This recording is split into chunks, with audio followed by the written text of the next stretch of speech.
El primer festival de música europeu de l'any acostuma a ser el Festival Ikenges d'Albània i sempre l'agafo amb moltíssimes ganes.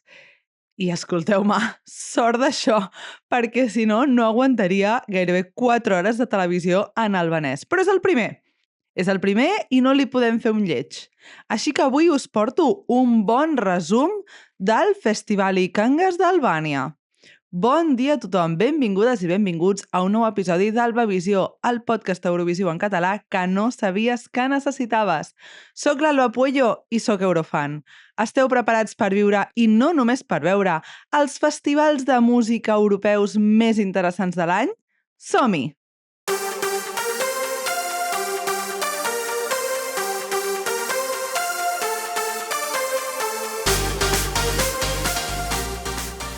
Doncs sí, van ser gairebé 4 hores de televisió en albanès i confesso que per moments la cosa va ser durilla, va ser una mica durilla d'aguantar. I no només perquè no entenc l'albanès, això en realitat és el de menys, però el ritme de la gala va ser lent, molt lent. 3 hores i 45 minuts per escollir una cançó d'entre 23. És massa. Però la bona notícia, per a mi, és que va acabar bé. Per a mi. Perquè va guanyar la proposta que jo volia que guanyés i la que, en la meva opinió, era la guanyadora més justa i més merescuda. El Festival Ikenges s'assembla una miqueta al Sanremo d'Itàlia en algunes cosetes. D'una banda, tenen orquestra en directe, que toca amb els cantants. I això eleva a la màxima potència les cançons, la música, i sempre fa guanyar moltíssim qualsevol proposta acompanyada per una orquestra. Tant de bo tinguéssim orquestra també al Benidorm Fest. Una altra semblança amb el Festival de Sanremo és que no dura una sola nit, sinó que s'allarga sobre 4 dies de competició, 4 dies de la setmana. La primera semifinal, la segona semifinal, una nit de nostàlgia on els cantants canten cançons que no són seves i, finalment, la final, el dissabte a la nit. Confesso que l'únic show que vaig veure complet va ser la final. Les 2 semifinals les vaig surfejar una mica l'endemà de cada gala per veure com ho havien fet els meus favorits. Jo tenia ja les cançons escoltades prèviament. Amb el Festival Ikenges passa sovint que la majoria de cançons són balades balcàniques, classicotes. I passa sovint que quan escoltes les 28 cançons competidores de cop, la majoria t'acaben sonant igual. I arriba un moment en què no ets capaç de diferenciar-les les unes de les altres. Molta gent, de fet, quan s'escolta aquestes cançons, ho fa en 2 tandes, 14 un dia, 14 un altre dia, perquè us asseguro que pots acabar amb mal de cap. Jo, enguany, vaig aconseguir escoltar-les totes de cop, vaig prendre notes i els vaig posar una puntuació de l'1 al 10. I us confesso que hi havia bastants suspesos. Potser em va sortir la vena de professora exigent, però hi havia bastants suspesos. Em va sortir una nota mitjana de 5,14 sobre 10. Per tant, força baixa. Provada justeta, però força baixa. De 28 cançons a primera escolta, em vaig destacar 6 tan sols. Abans d'entrar en els detalls, sí que m'agradaria posar de manifest que el nivell vocal dels participants del FIC, que és l'abreviació de Festival Ikenges, va ser força superior, enguany, del que jo recordava de l'any passat. En canvi, el nivell de les cançons sí que m'havia semblat millor l'any anterior que no pas aquest. Recordeu quina va ser la cançó guanyadora del FIC de l'any passat? Ni més ni menys que Zierm de Shkodra Elektronike. Boníssima cançó, amb la qual vaig tenir un crush instantani. La vaig sentir i vaig dir, aquesta és. La vaig veure en directe i vaig dir, és que aquesta és. I aquest any no m'ha passat el mateix amb el FIC d'enguany. Vol dir això que no hi havia bones opcions musicals? No. Vol dir que no n'hi havia cap que per mi, pel meu gust musical, fos d'enamorament a primera vista. Però vaja, com que hi havia bones opcions, desglossem-les. Desglossem el 64è Festival Ikenges. Us parlaré de les meves 6 preferides, 5 de les quals van acabar al top 6 i d'alguna de les preferides del jurat professional. Començant per baix, una cançó que es va colar al meu top 6 de la final per la bona execució vocal en directe és la balada d'Enshin Asufi titulada Drite. Drite és una balada balcànica bonica i ben executada. Força clàssica, però per a mi la gran diferència és que aquesta no se'm va fer llarga quan la vaig escoltar i no es va fer avorrida i estava ben cantada i tenia una bona posada en escena. Si sou baladistes, jo crec que aquesta cançó us pot agradar. Va acabar a la final en 10a posició. Fem un salt al top 6 dels classificats finals. En 6a posició hi va quedar la meva 5a cançó destacada. Es tracta de Sara Capo amb la cançó Te Dua Shume. Aquesta proposta és extremadament moderna per a Albània. De fet, la posada en escena va ser supertrencadora. L'estil de la música és actual, és una cançó ben produïda, ben cantada, ben executada. I a la posada en escena, ella va fer una performance que trencava una mica amb tots els estàndards de bellesa preconcebuts sobre les dones, cosa que té molt i molt de pes en un país com Albània. I, de fet, ella, durant l'actuació, va treure un pintallavis vermell, es pintava els llavis malament, mal pintats, i després se'ls refregava amb la mà. Acaba amb la cara feta un quadre? Sí, acaba amb la cara feta un quadre. Però és que és el més rellevant de la seva actuació, de fet. El 5è classificat va ser Vedat Ademi amb la cançó Furfia Lambaron. Francament, aquesta proposta és, en aquesta posició, perquè el jurat conservador li va donar una puntuació molt alta. Per què? Doncs perquè és una cançó conservadora, és una cançó clàssica, sense més rellevància, sense reinventar res, i el jurat albanès acostuma a afavorir aquest tipus de propostes una miqueta. Aquesta, quan la vaig escoltar, per primera vegada, de fet, li vaig posar una nota de 3 sobre 10. I sentida en directe se'm va fer molt llarga d'escoltar. Però bé, sempre n'hi ha alguna d'aquestes que arriben a les altes posicions de la classificació. En quart lloc, i amb pesos pels vots del públic, hi trobem a Fifi i Tiri amb la cançó Ri. Aquesta és una de les que més em va agradar en versió d'estudi. Però he de dir que es va desinflar una miqueta en directe. La proposta del directe em va decebre una micona. Estava ben cantada, molt ben cantada. Això no dic que no. Però la posada en escena era nul·la. Ells no es movien, estaven com dos estaquirots damunt de l'escenari, no feien res i quedava una proposta força avorrida, força desengelada. Una llàstima, Tot i així va ser la tercera proposta més votada pel públic.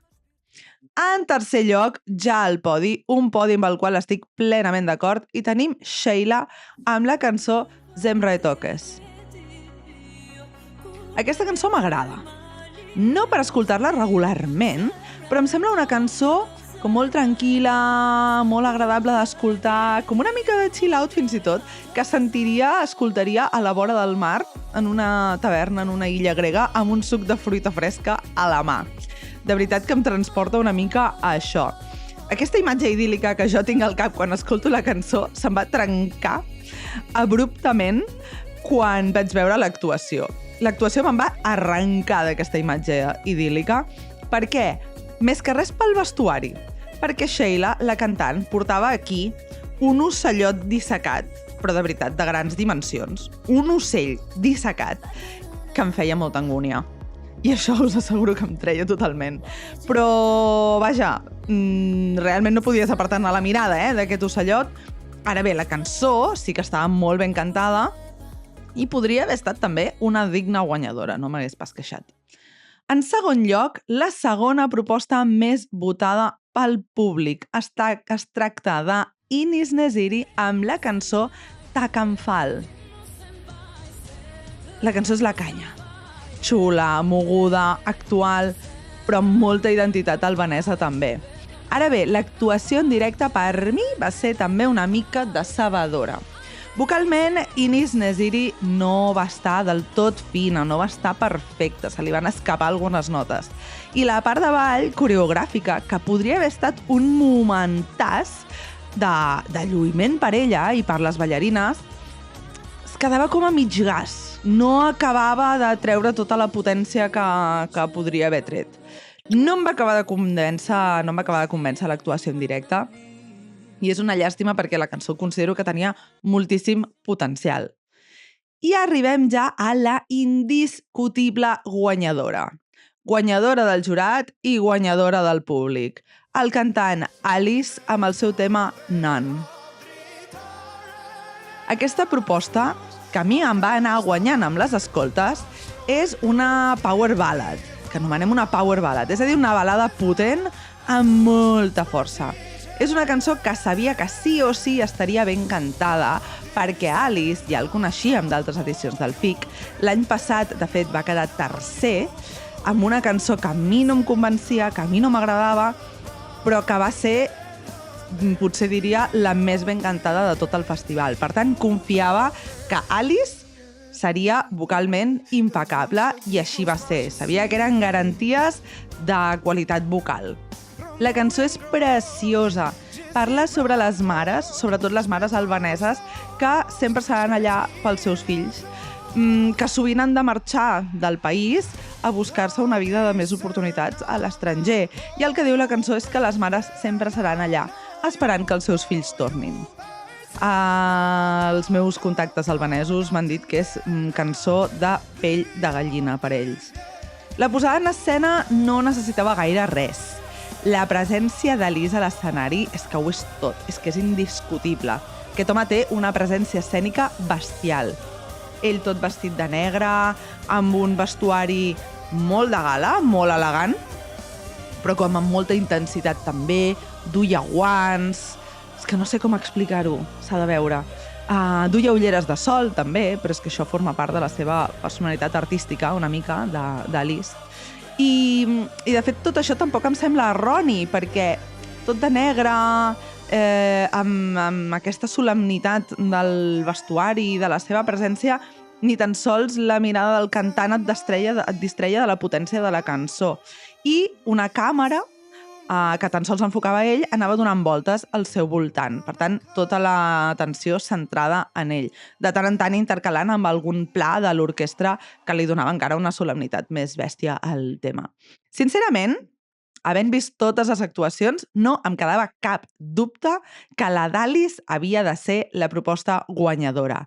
I veient l'ovació interminable que va rebre per part del públic, em va quedar claríssim que el 64è FIC el tenia a la butxaca. Abans que s'acabés la gala de tantes hores, van fer, evidentment, aparició estel·lar als Skodra Electronique, que van estar fabulosíssims, com sempre. I després va sortir Tommy Cash a cantar 3 cançons. I he de dir que és que, de veritat, ja no puc més de sentir l'Espresso Macchiato. Si us plau, o sigui, prou. Podem fer un acord universal en què aquesta cançó deixarà de sonar? O sigui, ja, prou, ho demano, no puc més. El que sí que és innegable és que quan ja ens estava entrant la somnolència de la gala, a aquelles hores de la nit, Tommy Cash ens va despertar a tots de cop. Això sí que li ho agraeixo, com a mínim. El FIC, el Festival Ikengues, és un festival més aviat antic, és car, és caspós.